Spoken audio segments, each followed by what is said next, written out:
Bonsoir à toutes et à tous et bienvenue dans cette édition d'information en ce samedi 24 septembre 2016. Débutons une fois n'est pas coutume par l'actualité hors de chez nous, sur le continent notamment, avec la situation au Gabon. Vous le savez, les résultats définitifs, globaux définitifs donc, de la présidentielle du 27 août dernier ont été proclamés tôt ce matin. Ces résultats donnent gagnant le président sortant Ali Bongo Ondimba avec un peu plus de 50% devançant son rival Jean Ping. Cet après-midi, il y a quelques instants, donc, la télévision TV5 Afrique a pu joindre pour une première réaction après ces résultats le candidat malheureux à cette présidentielle du 27 août dernier au Gabon, Jean Ping. Il qualifie la décision de la Cour constitutionnelle de son pays d'inique et de déni de justice. Il appelle par ailleurs ses militants à rester mobilisés et vigilants. On l'écoute. Mais comment voulez-vous accepter une décision unique, un déni de justice? Ce n'est pas possible. La tour de Pise qui a toujours penché dans le même sens en direction de la famille Bongo, nous pensions que pour une fois, ils vont essayer d'entrer positivement dans l'histoire. Mais hélas, c'est la même chose. Et donc, nous sommes allés de bonne foi à la demande de la communauté internationale et sous la supervision de la communauté internationale, participer au recomptage. La communauté internationale sait très bien qu'il s'agit d'un déni de justice. Que c'est une mascarade. Jean-Ping, ce soir, l'Union africaine et l'ambassade des États-Unis au Gabon prennent acte de la victoire d'Ali Bongo. Votre réaction?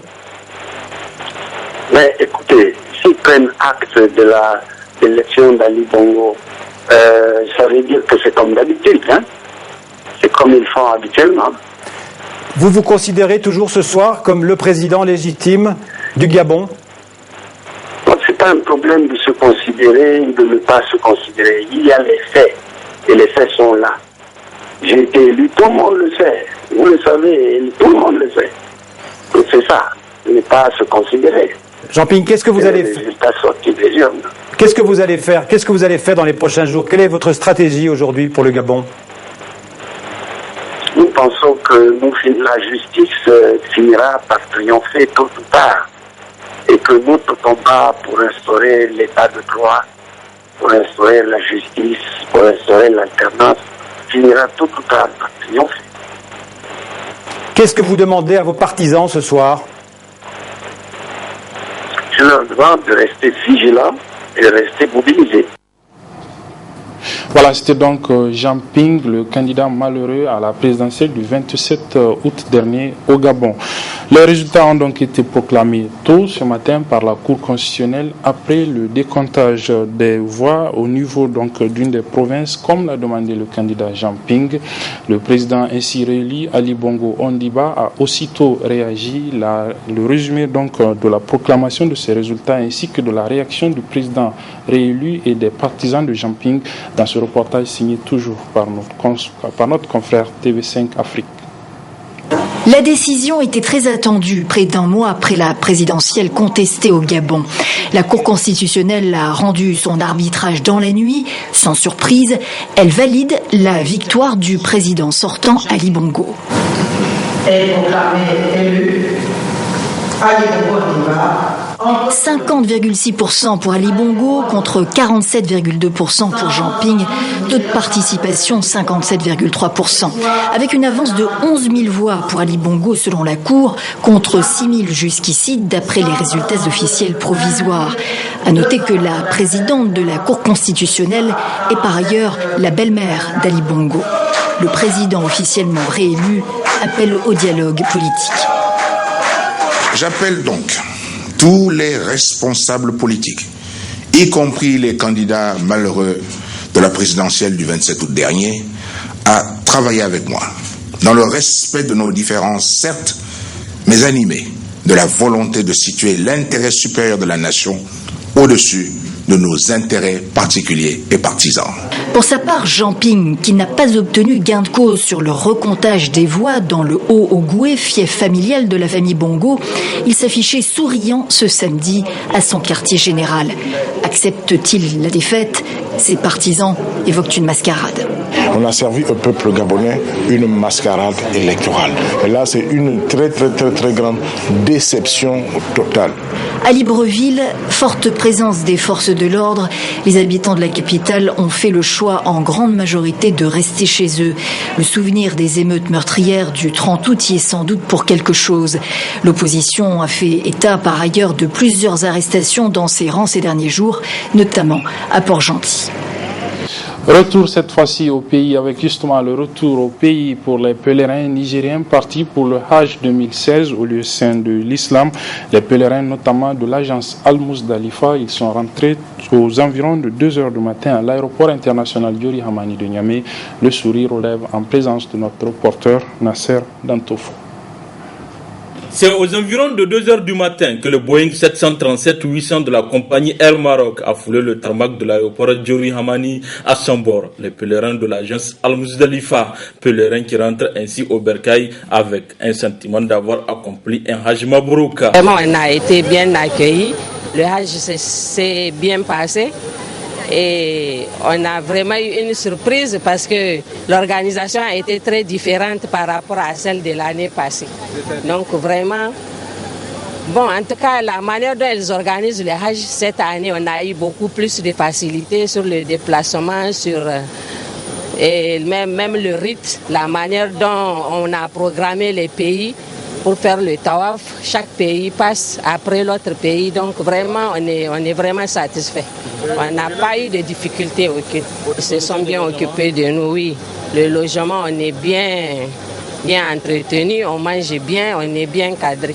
Un Hajj accompli dans les conditions les meilleures grâce à l'expérience et le savoir-faire des responsables et encadreurs de l'agence Al-Muzdalifa. J'appelle à la Oumma islamique du Niger, et c'est de l'extérieur du pays, de s'adhérer sans contrainte à notre agence Al-Muzdalifa pour un bon encadrement des Hajj et de la Oumra et par nos encadreurs expérimentés en la matière. Et les rites du Hajj, ça s'est bien passé dans de bonnes conditions et vous-même vous l'avez vu, vous les avez interrogés, ils ont avoué ça leur sentiment.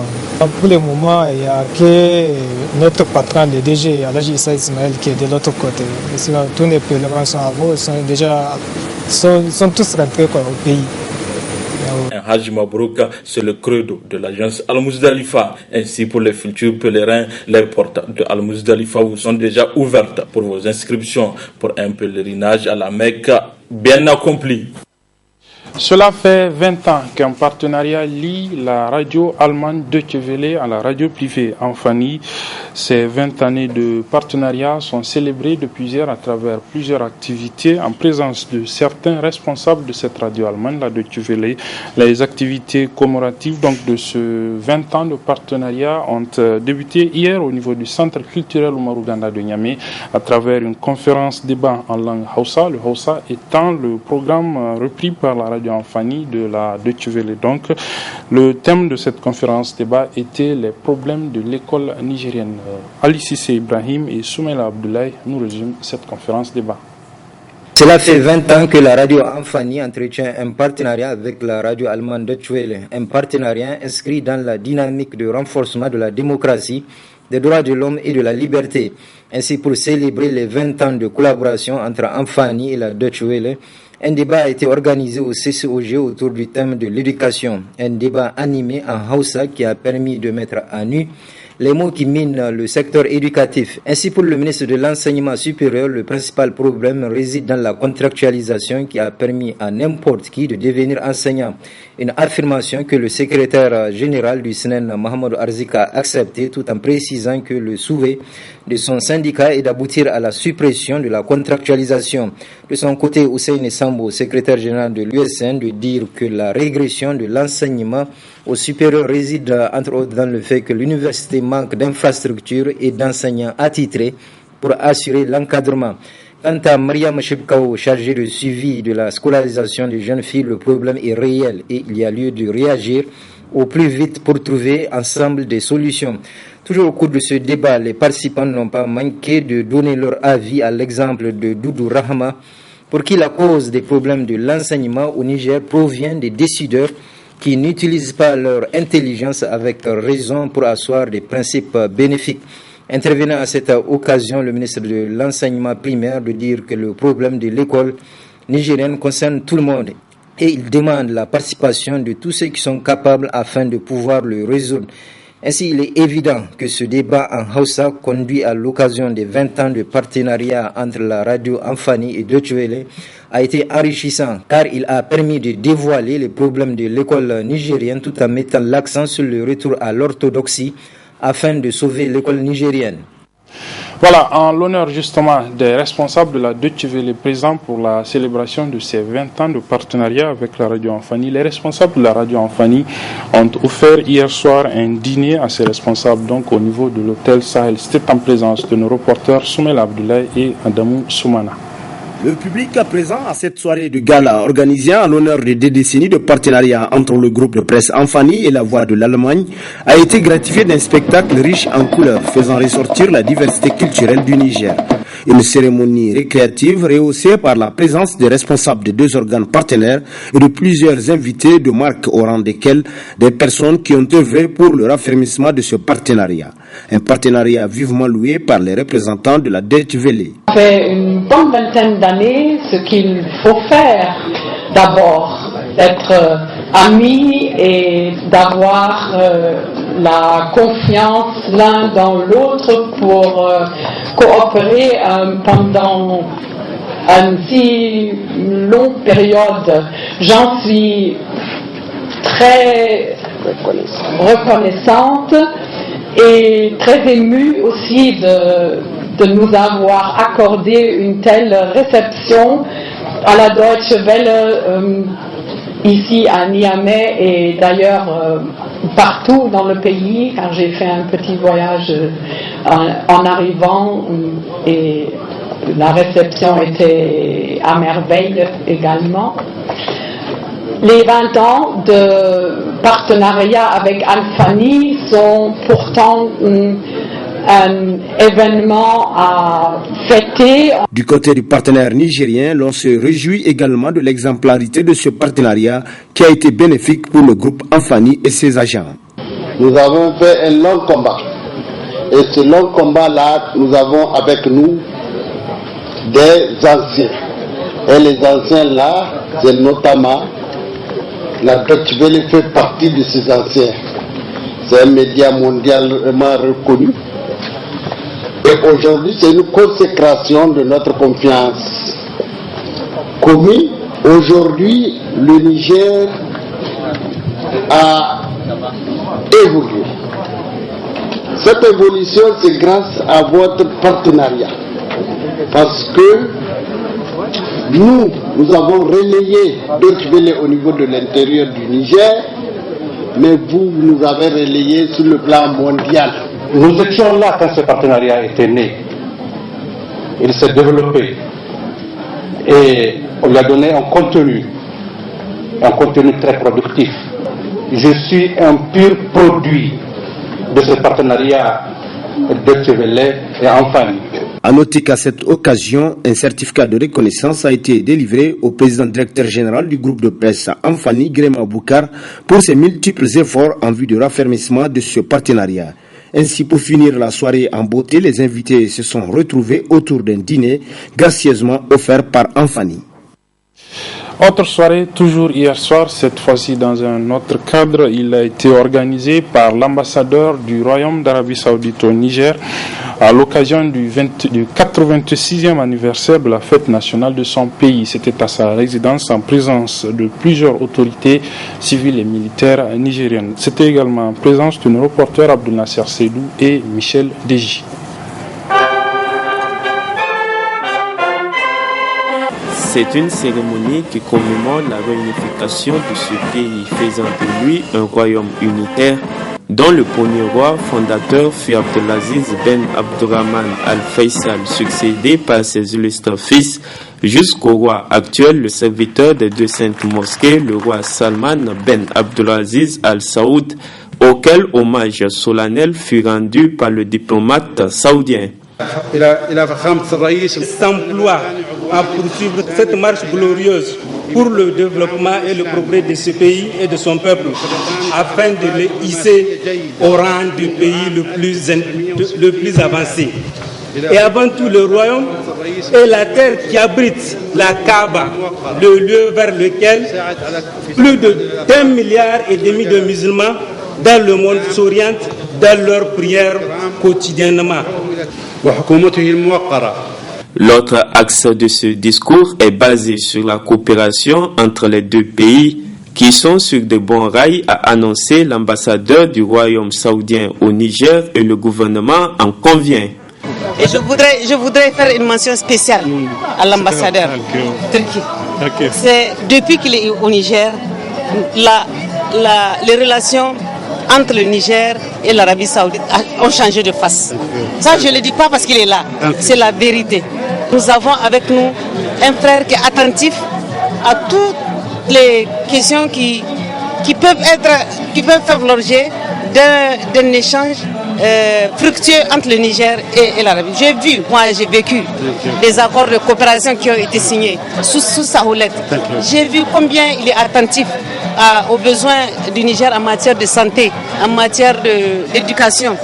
Et le progrès que cette coopération a eu, vraiment, il a été un véritable catalyseur. Contrairement à l'année passée où cette fête nationale saoudienne a été célébrée dans un climat de deuil suite à la bousculade de Mina cette année, le visage des convives rayonne plus de joie, même si tout n'est pas reluisant. Nous, en tant qu'acteurs de la société civile, nous avons eu à adresser une correspondance à l'ambassade de l'Arabie Saoudite au Niger pour attirer leur attention, en tout cas de vérifier les compagnies qui prennent les visas pour envoyer des personnels travaillant en Arabie Saoudite. Parce que là, ce qu'on a en commun, c'est l'image de notre pays qui est en jeu. C'est l'image de ce pays frère et ami qui est en jeu. Raison pour laquelle, des deux côtés, des gens en tout cas doivent en tout cas prendre des mesures pour que cela en tout cas ne persiste pas. Ce qu'on nous a en tout cas envoyé comme image et comme audio, en tout cas ça choque. Ça choque tout défenseur des droits de l'homme et au-delà, ça choque tout musulman. Raison pour laquelle dans notre adresse, dans notre correspondance, nous avons attiré l'attention de l'ambassadeur pour qu'il puisse en tout cas prendre des dispositions idoines pour que en tout cas celle-là ne persiste plus. Des inquiétudes auxquelles solution est en train d'être trouvée également du côté du gouvernement, a annoncé la ministre Aïchatou Boulama. Parlons éducation à présent avec ce communiqué de presse de l'Association nigérienne pour la promotion d'une éducation citoyenne en PEC Niger, un communiqué dans lequel l'association s'inquiète notamment de la non-maîtrise de la masse salariale et appelle par ailleurs aux différents acteurs du système éducatif nigérien au dialogue en prélude à la rentrée scolaire, notamment pour le primaire et le premier cycle du secondaire. Le communiqué nous est résumé ici par Aboubakar Souley et Nafissa Hassan. AMPEC Niger, Association nigérienne pour la promotion d'une éducation citoyenne, par le présent communiqué de presse, aborde plusieurs aspects de la vie socio-politique et économique du pays, dont le plus qui l'a interpellé est la non-maîtrise de la masse salariale de la fonction publique nigérienne. Aujourd'hui, à la fonction publique, nous avons des agents de l'État qui perçoivent leur salaire sans travailler, étant couchés chez eux. Nous avons des agents de l'État qui sont décédés et dont les salaires continuent à couler. Nous avons des agents de l'État qui sont à l'étranger, qui travaillent à l'étranger à leur propre compte et dont le salaire continue à être perçu. Donc nous voulons que cela cesse. Et nous avons demandé à travers notre déclaration à l'État de démanteler tous ces genres de fonctionnaires ingrats, de les punir et de mettre l'État dans ses droits. Aujourd'hui, en récupérant la manne financière issue de ces sous indûment perçus par ces fonctionnaires, on peut recruter une masse très importante de jeunes qui sont actuellement au chômage. Nous pensons que c'est justice seulement qu'on doit rendre à l'État nigérien, parce que ces gens ont étudié aux frais de l'État, Et aujourd'hui, ils se montrent ingrats à l'égard de l'État. Nous pensons que ce n'est pas juste. Il faut les démanteler, il faut les punir, il faut les mettre hors d'état de nuire. À moins d'une semaine de l'autre niveau de la rentrée, l'association lance cet appel. L'AMPEC Niger demande à l'État, tout comme aux syndicats du secteur de l'éducation et aux structures des élèves et des étudiants, de s'asseoir autour d'une table, de trouver un terrain d'entente, de trouver un consensus. Parce que quand on dialogue, un consensus arrive toujours à être... on peut toujours avoir un consensus. Quand on s'assoit autour d'une table, un consensus va toujours se dégager. Et nous demandons à toutes ces structures de s'asseoir autour d'une table et d'avoir un consensus, minimum soit-il, pour que la rentrée soit apaisée et que l'école retrouve ses lettres de noblesse. L'école a trop souffert. On a pris en otage trop l'école dans ce pays. L'école nous a tout donné. Sans école, il n'y a pas de développement. Il faut que de chaque côté, que chacun mette de l'eau dans son vin, afin vraiment d'être réaliste, vu la situation de notre pays et vu l'environnement qui nous entoure. Donc nous devrons vraiment réfléchir pour que l'école retrouve ses lettres de noblesse. Ainsi, par cette sortie médiatique, voilà un reportage pour refermer cette édition et toujours c'est dans le domaine de l'éducation. Il est consacré à la vente des sacs d'écoliers en cette veille donc de la rentrée scolaire pour le primaire et le premier cycle du secondaire. Un commerce pour le moins florissant pendant cette période. Le reportage est signé Nasser Seydou et Asmaou Seydou.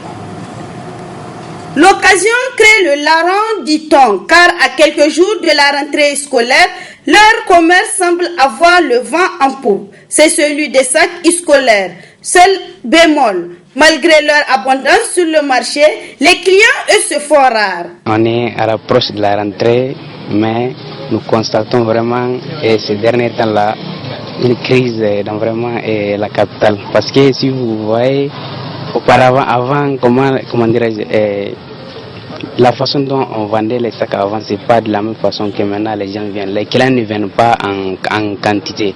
Une raréfaction qui se justifie selon les clients par la cherté de ces sacs. Je suis venu payer un sac d'école. Le prix est très cher, mais puisque c'est la veille de rentrée, les sacs sont chers. Je suis venu voir si je pouvais prendre des sacs pour des frais au pays, et c'est possible pour moi-même. Mais sur le terrain, avec ce que j'avais prévu, ce n'est pas ça parce que je vois que les sacs sont tellement chers par rapport aux années antérieures. C'est vrai, il n'y a pas d'affluence. Et puis, on ne se comprend pas trop avec les marchands. Parce que ça, là, par exemple, je suis venu prendre ça, mais le prix qu'ils sont en train de dire, je ne sais pas si je pourrais payer parce qu'il a commencé de 15 000, mais à 10 000, il n'est pas prêt pour céder ça. Et avec la morosité économique, vous voyez que ce serait très dur de prendre un sac à 12 000 ou à 15 000 avant de parler des fournitures autres. Donc, c'est ça. Rentrons dans le cadre des préparatifs de la rentrée scolaire. Nombreuses sont les activités connexes qui peinent à être mieux rentables contrairement aux années antérieures. Voilà, c'est sur ce que se referme cette édition, mesdames, messieurs. Merci de l'avoir suivi. Très bonne suite des programmes sur la télévision.